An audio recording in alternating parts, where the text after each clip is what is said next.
let's talk about, and I know Sarah can talk about this a little bit. I know Brad and I can, Janice, managing multiple responsibilities and revenue streams. I think as, real estate agents, at least I know I do, and Brad helps with this part of it, but how are we managing multiple responsibilities in our everyday life and real estate business and potentially a second revenue stream, and not feel like we're shortchanging one or the other? What are we doing to ensure that we're kind of stay on top of everything? And I'll throw. Nobody answered too quickly. Okay. So what are you talking about as far as like multiple income streams? I mean, do you guys have like rental properties? You're managing the rentals or that kind of thing versus? Yeah. So for us, it's managing the rental properties, and it's on my 3-month list. We'll see how close I get to it, but I want to set up an Etsy account. Okay. And I'm not sure if you've seen this. There's been a lot of hacks out there on it, or, little videos on it, but Brad and I both really big into golf. We want to create like just stupid t-shirts with golf sayings on it and sell it on Etsy, right? Even if we sold them for $7 and made $2 a shirt, we can, if you guys have heard of the program or the company Shopify, Shopify will create the shirt, print the shirt, ship it for you, and then they'll cut you the check for the difference. It's done while you're sleeping, right? All you have to do is come up with the logo, the saying, whatever it might be. They handle everything else. You create a Canva template. So, like, how do you guys manage? So the rental program, we actually have it kind of down to a system with a program that we use, Rent Ready, that kind of helps manage the rental units. But my fear is if I open up a Shopify account and I start doing this, I'm going to forget about the real estate side of things. Or another great example is I'm always wanting to do more webinars for informational purposes to buyers, sellers, other agents. But how do I, in order to create that webinar, find time to schedule it and do it, I'm giving up time in other avenues. So how do you guys, and so Sarah, I said you'd probably be able to enlighten me on this because I know you dabble in a bunch of different things, including you guys' own personal business. How do you manage it all? How do you, you're just talking about how the commute down to Santa Cruz is. Yeah, it's wild. So here's kind of my philosophy in my own personal business. I do attract buyer clients, but ultimately I gear myself towards seller clients because you have a lot more control over the sellers than you do the buyers. So I'm no longer really targeting the buyer market. I'm definitely working on my seller market. Again, I'm like the queen of podcasts. So in my philosophy, like, the fun and exciting things are not what you should be doing. You should be doing the boring, monotonous. Like, I try to spend 3 to 4 hours every morning. I go through my messenger and I just follow up with anybody I have sent messages to. I try to offer value to anybody who has property questions. Sometimes it'll just be a random person and I'll pull a title report because their grandma had, some tax liens from whatever. Any of those kinds of things, I try to reach out to people and provide information so that I establish myself as, a market expert. You have to think about, like, what is your meat and potatoes? You don't want to be the buffet. You want to focus on those core things that are bringing you revenue streams. Like, you don't want the peas and the carrots. You want the meat and you want the potatoes. So that's just how I look at it.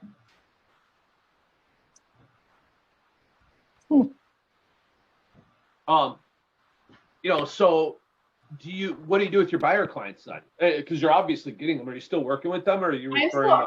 So I will work with a buyer if they are a direct referral. If they come from my sphere, 100%, I will work with them all day long. I would never tell a buyer I will not work with you. It's just not what I'm targeting. If they came from my sphere and were a referral, I will 100% work with them. If they are selling also, 100% will work with them. So, yeah, it's not like I would turn a buyer down. It's not what I'm gearing my marketing to. I'm gearing my marketing to the seller side. And I feel like for every seller, I end up with 3 buyers organically. And so that's, yeah. Yeah. And so you said Sphere. Well, what about like your Google pay per click, your Google advertising that you're doing? You get a buyer from that aspect. Are you still working with them, even if they're I still will. Bottom of the barrel buyer? I still will. But I would say I think I've only ever had 1 buyer from my Google. It's all been sellers. Okay. So, and I changed that recently this year because I did Zillow before. And I realized very quickly it was 100% buyers, and you just don't have as much control over buyers. I still feel like my return on investment was okay. I definitely didn't lose money on it, but it wasn't the return I wanted to see. I'm definitely focusing more on my Google My Business. And I had one, it was like coffee, Cokes, and cocktails. So I'm trying to invite a friend out to lunch once a week. I'm, little things like that. I'm trying to reach out to like my local people that sell fresh eggs and go buy eggs once a week, or things like that, where I'm connecting with people on a different level that are more in my sphere than just random strangers. Okay. And then I guess to tie that into the big question of managing multiple responsibilities / revenue streams, how are you finding time to manage the your family business on top of real estate? We've outsourced a lot of that in the last year. For the last, 8 to 10 years, I did all the accounts payable, accounts receivable, payroll, insurance, all that stuff. We sort of had a meeting of the minds, and I kind of had to break it down for my husband. Either he needed a bookkeeper or he needed a new wife. So that's kind of how that went down. Because awesome. You can't manage that. Like I was doing it, but I was hanging by a thread, like doing the bare minimum. We have a bookkeeper now who is awesome. She's awesome. And that's what I don't like to do. I don't want to look at 400 million spreadsheets with 800 load tickets. Like it's the most boring, monotonous torture work. Like it just is nothing for me. My husband still goes through and pays all of our bills, which I think is good because for me, I'm not familiar enough with what our business is using. Like just the other day, somebody sent us an invoice for like 180 gallons of diesel exhaust fluid, which that stuff is expensive. Well, there was an error. It was 18.5 gallons. And, I wouldn't have caught that. I would have paid the bill. And my husband will catch it and be like, I didn't get 180 gallons of DEF. Like, no way. Wow. And so that's crazy. It's actually been good. Last year, he didn't drive a truck. And I feel like he was able to be more efficient with all of the other trucks that we had. They all have GPS in them. So we know he could pull up his iPad and he knows where every truck is, which route it's taking. And he was able to be more efficient with dispatching those trucks. He's driving one this year, so I don't know. We'll see how long that lasts. I don't feel like he should be in a truck, but he feels like he's losing money, and I don't. I feel like he's being inefficient. Gotcha. And I would agree with hiring it out. It's, Brad and I have recently hired out to a virtual assistant to help manage like the tedious tasks, right? Like you said, Sarah, we want to be more in front of our clients, more out there shaking hands and kissing babies' faces, right? But it's hard to do when you're managing the tedious work of, bookkeeping. Or you asked earlier in this conversation about that Friday email that you get with the agenda and the link and everything like that. I don't send that out anymore. Our virtual assistant sends that out on Friday. She knows, how to create it, how to send it out, which is great because it, even though it took probably 30 minutes to an hour of my time to go through and create all that and do it, it's now an extra hour I can be in front of clients. So it's definitely helpful. So What can else? Go ahead. Are any of your rental properties midterm rentals? Not yet.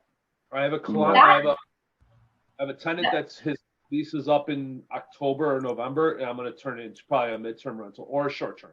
So I feel like that is a market that has untapped potential. I have been listening to so much information. Recently, our home inspector, he and his wife, she's an agent in Ukiah, which is about an hour and a half away from me.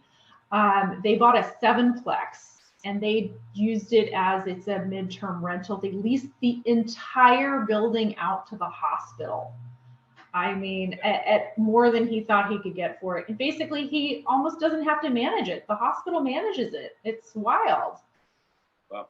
Now, Ryan, who's on this call usually, his rental property is now a midterm rental. And he's going to kind of turn me on. So. Yeah. I have a guy locally who's renting it's like a super average 3-bed, 2-bath in town, no garage, $3,500 to $4,000 a month, and it's booked solid. I mean, it's fully furnished, so he's got people who are remote workers, hospital workers, that kind of stuff. Listen to another really interesting one where they just really catered to hospitals. It's like blackout curtains. They would provide their shopping, like fill their fridge for them once a week, had a housekeeper come in a couple times a month, just absolutely killed it. So I don't know that I want to work that hard. Again, that's not my meat and potatoes. That's peas to me. A point is not worth it. So does anybody else on here, have, how are you managing multiple responsibilities or different revenue streams for your business today? Does anybody else have anything they want to throw out there?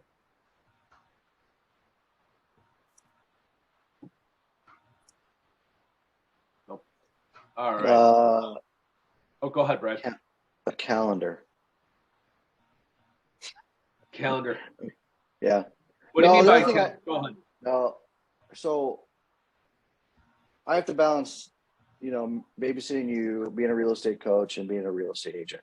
Just kidding on that first one, Vince. We babysit each other. I try to put mentally, I kind of compartmentalize, so that's why I try to block, times of the day to work on my coaching stuff, and then times of the day to work on my real estate stuff. And when I'm working on my coaching stuff, I will not answer like a text or a call on my real estate stuff because I have to dedicate. That's important. I'm not just saying that because Janice is on here and she's one of my clients, but it's important. Like I owe it to Janice to prepare for her call. I owe that to her. So at that time, if I'm working on something for her, it's super important. So, and I've done this with other businesses too. Those are just the two things I have going on in my life right now that are the same, 2 jobs essentially. So, and then vice versa. This morning we were working on real estate stuff. I got a text from my clients that he's on vacation this week, that we're not going to have our session. I have not responded to him yet because I'm working on real estate stuff all day. I'll respond to him this afternoon when I switch my hat for like an hour or 2 and work on real estate stuff. So that helped me a ton because I was just kind of I found myself being very reaction. I'd be reacting. And it's like, okay, this would come in. Like, okay, well, now I got to switch my thought process of something that really could be completely different. Because, obviously, like Sarah's example, the trucking industry is different from real estate. So now it's like you're handling different thought processes. Sure, some stuff were like, maybe how you manage or things like that. Technical things, I guess, could be similar. But it can mess you up though if you're like focused on real estate, I'm sure.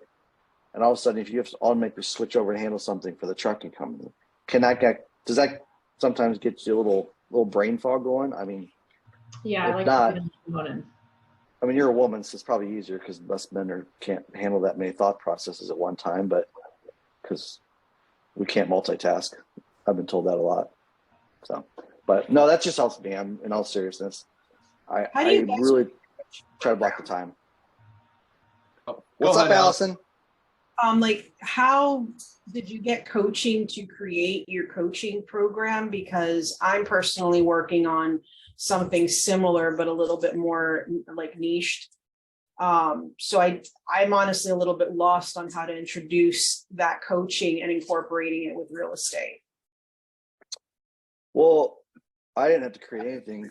So I'm a coach with Tom Ferry. So, Tom and his leadership team, create everything for us. So, I have to follow a coaching model, but where it gets different is every client's different. So, my job, sorry, Janice, to use an example, but you're on the call, so you're my client. So how I coach Janice, she's a seasoned agent. She's smart.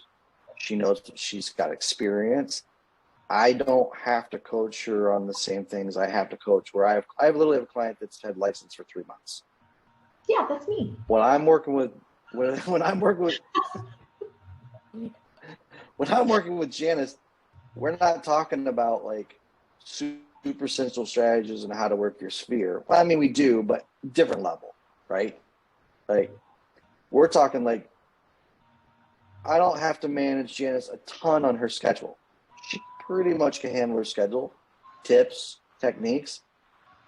Literally a brand new agent, I'm literally teaching the guy basically how to structure his day, quite frankly, fully and completely. Where with Janice, it's like, oh, well, have you tried this? Or have you tried rearranging what time you do this? It's just a different level, but we're certified and trained through Tom Ferry. So I have to give like a bunch of credit to that organization. So sorry, I'm muting because of my husband's downstairs finishing the basement. I don't know if you can hear the drill going right underneath me. No. So okay. Check out a lot of Tom's stuff. Tom has a ton of stuff online. Just go to his YouTube channel and just. Yeah, I would actually love to learn that, because right now I'm actually getting certification to be an ADHD coach. And the reason I found this was because I myself am struggling at a timeline. Oh my gosh, I'm gonna kill the man. Sorry. Anyways, I struggle with time blocking, prioritizing, not being annoyed by a drill under my feet, things like that. So, this coaching program has actually helped me turn it into an ADHD friendly, turn my problems into an ADHD friendly format, because I did pay for coaching, and, I worked on how to do my sphere and, how to put systems in place so that I can streamline my real estate business, so I can go and, kiss babies and shake hands and not be doing the tedious stuff, because everything's, automatic and systematical.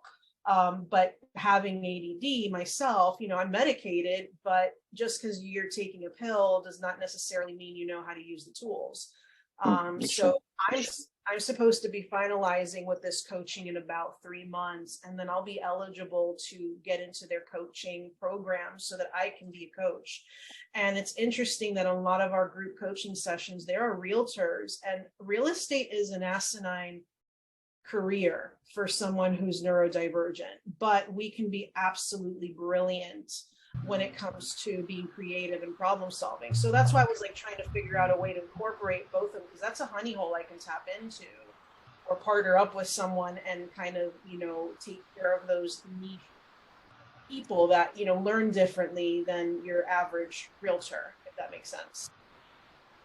Okay, yeah, I can speak a little bit more to that, because now you're talking differences in styles, personalities, learning abilities. I mean, we're talking those are learning disorders potentially, right? Then it comes down to, I try to. So style wise, here's a great example. There's clients that I can totally take, because with coaching, you're going to find, especially coaching is very much they say 80-90% of coaching is accountability.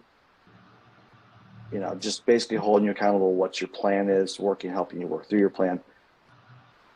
But there's some clients I can totally be like a drill sergeant, swear at them, cuss at them, yell, and they need that, and they want that. They're like, no, that's what I need, right? there's some clients that if I did that, they would literally shrivel up in a ball and cry, and maybe even quit their career. Me too. Right? I'm like a golden retriever, Right. I have to know that.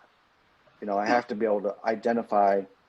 Yeah, I can't go at like Stephen Duffy, who's on this call on this Agent Mindset a lot. He's also a client of mine. Stephen, I am like brutal with that guy every week. If I wish he was on here, he would tell you like I am cussing at that kid every week about the bullshit that he's not doing.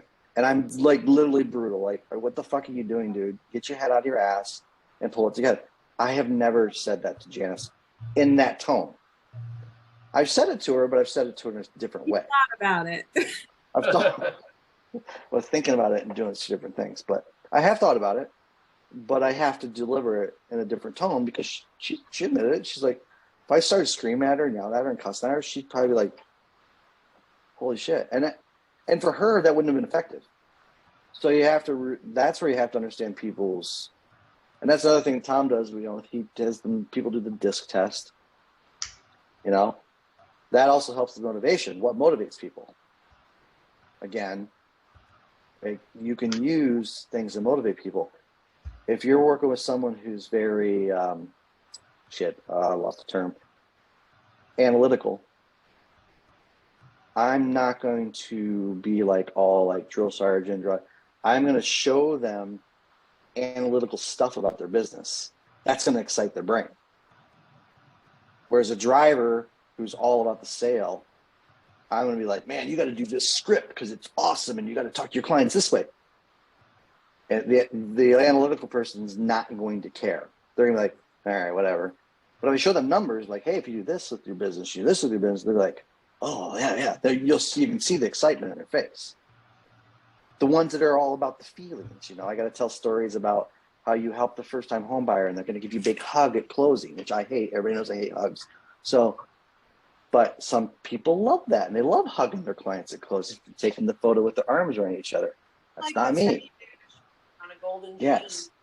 Yeah, and you have to, yes. So you're coaching your clients, you have to know their personalities set too. Motivation, what drives them, what'll get the best out of them. That's your responsibility as a coach. Yeah, and that's the difference between and my last coach pointed this out, that I can be a freight train and then all of a sudden I get one bump on the road and I halt the freight train completely. And it's really hard to start a train up, right? Mm-hmm. So I mean, especially a freight train, it's different. You can't compare a freight train to like my BMW that goes from 0 to 60 in 5 seconds. But the freight train, you're going to have to push it and push it and push it. And then finally, once it gains momentum, you can't stop it. And right. So that's what happens with neurodivergent people and women, especially because we wear so many hats, because we deal with so much, drama with our kids, with their spouses. We're the fixers, we're the people pleasers. And so right. That's why I was looking at getting into that niche of basically that niche, whatever you want to call it, of people who have that issue, that have underlying ways of thinking that are preventing them from accomplishing some of those coaching steps. Because I personally have had those hurdles. And, sometimes it takes being able to dig a little bit deeper, more so than coaching real estate, but coaching on a personal, like deeper level, and then incorporating the real estate into it. Right. Vince, yeah. Go ahead. So Allison, two things. One thing I'm trying to do a better job at, because we all get distracted, right? We'll be doing something and then a squirrel will go by our window and it'll remind us that we need to schedule a kid's doctor's appointment, and we'll start going down that rabbit hole, right? So if I schedule time for something, I turn my phone off now for that. If it's a dedicated hour that I'm supposed to be doing XYZ, I turn my phone's on silence. It's on airplane mode, so I don't get distracted. I don't get the notification on my watch. I don't get the phone ringing or the email notification. And I find myself to be so much more productive when I do that. So that would be my one, Brad talked about calendar blocking. Calendar blocking's fine as long as you're not getting distracted. once you start going, you can block your calendar to make cold calls for an hour. But if all of a sudden you get a text message from your client saying, hey, my home inspection just came in, what do you think? You're like, oh, let me go help them. And now you're no longer doing your cold calling, right? You went down a totally different rabbit hole. And then the other thing, this book was kind of presented to me maybe a couple months ago, but just started reading it, listening to it on Audible, whatever. The 12-week year. How many of you guys have read that book, have heard of it? So the 12-week year, a lot of us, I came from corporate America before I got back into real estate, and man, I can relate to that book to a T. We set annual goals, and that's our job, is to hit these annual goals by the end of the year. But we don't set up, steps throughout the year to achieve that, right? We kind of take our sweet ass time until October, November, and then we're like, oh shit, we still got all this to do before the end of the year so we can get our bonus. Well, the 12-week year basically tells you to break down, take your year and make it a 12-week goal and set, tasks to get there, and then reanalyze where you're at. Oh, I have unstable internet connection. Sorry if you guys can barely hear me. Okay. So the 12-week year is a book that if you haven't read it or looked into it, I highly recommend. It's starting to make me focus on smaller goals, and I do it. Brad probably doesn't realize I do it, but during our Monday meetings as a team, I'm like, all right, what's our focus for the next 3 months, and how are we going to get there? And it's starting to give us more goals instead of saying at the end of the year we want to sell $10 million. Well, what do we want to do in the next 3 months? How many buyers do we want to work with? How many sellers? And what's our goal? And then ideally at the end of the year, we've exceeded or met our annual goal. But what are we doing in that 3 months to get there? I was actually super confused when you first started saying it 3 months, but then I did the math and realized it was a 12-week, and I'm like, he's reading that book. Just kidding. Yeah. So I mean, those are my two tips when it comes to, like you were saying, the coaching style and how do you manage that. Is kind of what I'm doing. Anybody else? Or you can just take the drill sergeant approach with everybody and just let the chips fall where they may. It's up to you. It depends on my mood. Sometimes I need the pat on the back and the good job, and other days, like, bitch, what the fuck's wrong with you? Get your ass in gear. It just depends on the week. And that's why women are complicated. Sometimes they need that. So yeah, but that 12-week gear book, actually, by the way, I read it a couple of years ago. I got to read it again because it's a really good book, and it's got some stuff in there, if I recall, that I remember, that I think really does help you with, definitely from a structure standpoint, but also I think there's some things I took away with it, how to coach and manage and work with people. Just trying to be relatable to everybody and understand everybody. And that's not a perfect science. I'm kind of a moron sometimes with everything too. So, or just don't pick up on certain things. But that book is really good. Not to jump on Vince's bandwagon of that book that he loves to talk about now, but it's a really, really good book. I would, if I was in a book club, which my wife's in one, but they read fictional crap and I don't read fiction. That's the first, if it was a business book club, that's the first book I'd recommend you read. Okay. Yeah, I have it here. It's for free on Audible audio. Yep. I had a canned copy, but somebody stole it. Not Vince, promise. Difference between reading and listening to a book. I'm more the listening type. Me too. Oh, see, I actually had the book. So, yeah, go ahead, Vince. I think that was. I was gonna say, is there anybody else that wants to touch on managing multiple responsibilities or revenue streams? If not, kind of want to talk about effective nurture campaigns while we have about 5 minutes before then. All right, we'll go into effective nurture campaigns. So what are you guys finding that's works effectively for, your long-term or your, mid to long-term nurtures? birthday cards And I'm going to with, throw an idea out. I'm sorry, Allison, what'd you say, birthday cards? yeah, like I'll put a lotto ticket in, or a Flutterfly, or like a gift card or something like that. And I feel like that just keeps me top of mind. And I actually have had 3 referrals, and I started doing that in August is when I started doing it. So it's been pretty good. So you threw a lottery card in there, huh? That's kind of cool. Oh yeah, and I said, if you win big, think of me, happy birthday, or something like that. That's actually a unique one. I haven't heard that before. And is it a $1 lotto ticket or a $5 lotto ticket? How much are you spending? Well, I've been silly and sent a $1 one when I was broke, but then I got a nice commission check, and then I started putting in $10 ones or Starbucks gift cards, things like that. Like, I just change it up. I do document, because I have a list of birthdays, and I do document what I put in each card, because I have I try to stick to the same stuff so I don't have to overthink it, because overthinking prevents me from having an action. So I'll put, if I put the Flutterfly, the lotto ticket, or a gift card, and I'll document it next to their name so I don't repeat the following birthday, sending them the same stupid thing. At that point, it just becomes like, what the hell? Oh, here's Allison again sending me this, So I listened to a great one. They sold a house and loaded up their kids' wagon with red wine, white wine, and Martinelli's, and door knocked and gave people bottles of wine. Haven't tried that one. A little variation from the pies. I like that.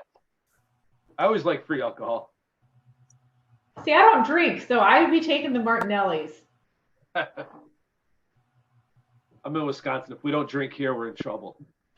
I like birthday cards. What else are we doing out there that's, working well for you guys? For nurtures? Yeah. For nurtures, for clients I'm trying to get, I do like, we've got the send out cards. So I love the cards. It's a personal touch. They're kind of a great touch. Like, after you talk to somebody, hey, just thanks for having a conversation with me. Really appreciate it. Especially the long-term nurtures that comes in handy. And then to me, it's once you've had that conversation with someone, is make them aware of what you're sending them. So make sure you take them off those drips for when they're not communicating. You can get away with it, like if they get something, they respond to you. But then if they just keep getting stuff that doesn't really make sense to your conversation, it can turn people off quick. I actually made that mistake the other day. I'm going to admit it. I talked to a guy, or we were having a text communication. I should have turned off his drip, and I didn't. He got a couple more of the automated stuff, and then all of a sudden I got the stop message. It irritated him. That's a mistake. It happens. It happens to all of us. Luckily, he was only shopping for a $150,000 property that I wouldn't be able to find him anyway. But still, that's a potential loss for client. It's a loss referral. So as soon as I got communication going on, I turn off all auto drip campaigns. I go to strictly what's called the custom follow-up. And those are manually entered follow-ups. And they're mostly newsletter, which I tell them, because Vince does an awesome job. Well, now our assistant does mostly the awesome job with the newsletter every week, send it out. And I tell them it's full of real estate information, community information, just things to keep you up to date on the market in the area. So I'm going to be sending that. You get that once a week. And then otherwise, I'll be checking in with you via text or phone call. And then I just leave it at that. And I have those custom dates of when I'm going to text them or call them. That way they stop getting automatic. Then it's personalized then. That's the biggest thing I found on the nurtures. I'm actually in the process of creating a newsletter that's tailored to my greater metro area. I need to find someone to help me with the website, but I've basically joined. I have a WordPress right now. It looks like crap. I need to get like my own vanity site and make it a little bit more friendly, but I want to direct anyone who's interested in my metro area to read the happenings, what's opening, what's developing, anything interesting. And I want them to think of my website, and it's not going to necessarily be branded to me, but it might be like a little bit of a funnel, like discreetly collecting people's information because they want to subscribe because I'm providing them something of value. But what I ultimately want to do to reach out local people that could be potentially selling or know someone that needs to buy is I do want to create this like little fake newspaper looking thing. It's just going to be postcard size, and it's going to say, you know, the Greater Harrisburg something. I'll make up a funny name or interesting catchy name with a QR code that they can scan it and immediately get that up-to-date stuff from my website. So I don't know if you guys live in an area that has like a creative loafing magazine or like a patch.com link or something that, you know, kind of lets you know all the happenings of theater, restaurants, events in your area, local Facebook groups where either, you know, you find a lot of people bitching about stuff, but there's a lot of cool information on, you know, oh, they're building a Popeyes down the road. You know, that's kind of something that someone would love to know, you know, if they like fried chicken, you know, and oh, wow, we're going to this person's website. They know everything that's happening. It's all in one nice little, you know, layout that they can reach out to. So I was thinking that that would be a great thing for anybody actually to make you look like a local expert. And when you think of this area, you think of this agent because they know it all, if that makes sense. I've seen a lot of similar Facebook groups like that. I mean, I don't do one. There's not a ton there are a couple in my area, but I haven't done one, but. So Allison, I like the idea and I like your thought process. So, I want to clarify what I think you're doing. So you're going to create a web page that people can go to that can get, you know, local real estate happenings or local community events or up and coming construction to your area, or, hey, beware, I-90 is going to be shut down for 2 weeks while they take out the stupid bridge, right? And really your faces or your stuff's going to be plastered on it a little bit as kind of like a sponsor to that page per se, right? Is that what you're thinking? Right. And so there is going to be a funnel for interested in moving into the area or looking to sell or whatever. There's going to be something constantly in the page, not like the center of attention, but it's always going to be there discreetly. And I want to create that trust. And that's why we have about 5 local newspapers that I follow and the news websites. And then there's a place called Ratchet News, which is apparently stuff that happens in the ghetto. And that area is being gentrified. That's why I follow it, because it's really good to, you know, that's a honey hole for investors. But what I'm trying to do is I'm trying to plug all that information from all these different sources and just put it in one and kind of put my face in the back of it as, you know, here's your go-to and here's my team. You know, we're the experts of the area. Duh, we have all the information you need right here. I like that. That is a really good idea. And yeah, like if you could find a way to put, like you said, little plugs in there. Hey, interested in finding out what your home's worth, or have you seen that these rental properties, and then it takes you to maybe your personal website as the second layer. I think that's a really good idea. But let me know how that. Have you found a company to do your web IDX yet? No. I have not. I just switched to another brokerage, so I am kind of learning all that, and I need someone who can help me with that techie stuff. I don't know HTML. My website looks like doo-doo. I'm ashamed to even, you know, show people that I have a website at this point until I get it nicer. Do you have a local IT person that you know in your area? Not inside your brokerage or anything, like any good local IT companies that do web development, web design, web management? I personally don't know of any, but I do look at who develops sites, like on Pretty Sites, and I have notated all of them. I've called a few of them, but they are kind of cost prohibitive for me. So it's finding the balance of, you know, who can make a good site and not charge me, you know, $1,000 a month, you know, to support it. It's expensive. I mean, to have a website really just, built and managed and designed, it's not cheap. it's better if you can, find honestly a skilled college person that can do it. But then there's the hosting. But the hosting you can get done potentially through your brokerage or through, there's ways you can manage yourself. We could probably run that up through Fast Forward, Vince, and probably. Allison, yeah, we could. So is your personal site customizable? I only have the brokerage one right now, and my switch 2-3 weeks ago I just recently switched. Yeah, I remember you saying that. And can you customize that one, your brokerage one, or no? I can, but it looks really limited as to what I can do. And they were saying you can get a vanity site and kind of, IDX the brokerage one into it. It's getting someone because the brokerage one is kind of like you can do this and that, but you can't really write code into it to do what you want it to do, is what it seems like. Right. So what I would say is, if you found the host site, if you found a company that can host it for you at a reasonable price, I then would look into either Fiverr or Upwork to help build the site.